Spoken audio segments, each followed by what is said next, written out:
Have you ever woken up, fully aware, but unable to move or speak? Your eyes open in the dark, your breath shallow, and suddenly, you feel a presence. Something heavy presses down on your chest. You try to scream, but your voice is gone. This terrifying experience is not a horror movie. It's a real neurological event known as sleep paralysis. Today, we'll explore what sleep paralysis is, why it happens, and why it feels so disturbingly real. Sleep paralysis is a phenomenon that occurs during transitions between sleep and wakefulness, usually as you're falling asleep or waking up. During these moments, you might find yourself conscious, but completely unable to move or speak. This state can last from a few seconds to several agonizing minutes. It is often accompanied by hypnagogic hallucinations, vivid, often terrifying, images or sensations such as a shadowy figure, the sound of whispering, or the feeling of suffocation. You're not alone. Studies suggest that around 8% of the general population has experienced sleep paralysis at least once, but in some groups, such as students and those with PTSD, that number climbs as high as 28 to 35%. Throughout history and across cultures, millions have reported nearly identical experiences. Some call it the witch riding your chest, while others believe it's alien abduction. Regardless of belief, the pattern is clear: people are awake, aware, and utterly helpless.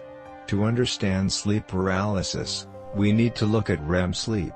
REM, or rapid eye movement, is the stage of sleep when vivid dreaming occurs. During this phase, your brain essentially paralyzes your body, a mechanism called rematonia, to prevent you from acting out your dreams. This is completely normal. But sometimes, you wake up before your brain fully disables the paralysis. That's when you enter a nightmarish state of awareness, awake in mind, but still trapped in an unresponsive body. Sleep paralysis triggers the amygdala, the part of your brain responsible for fear and threat detection.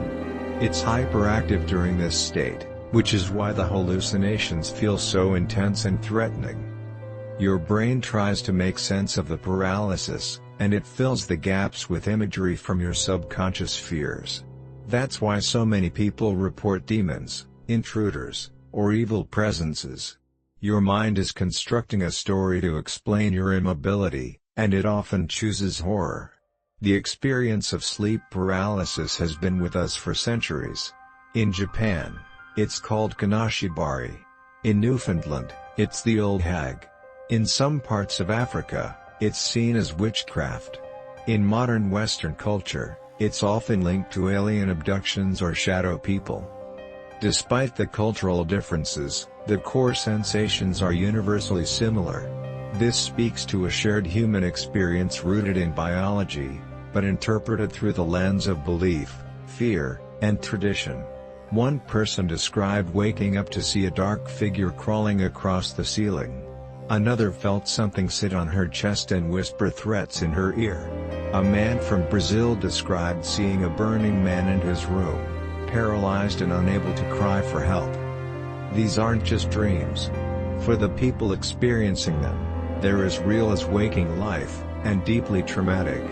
Certain groups are more likely to experience sleep paralysis, including 1. People with sleep disorders like narcolepsy or insomnia.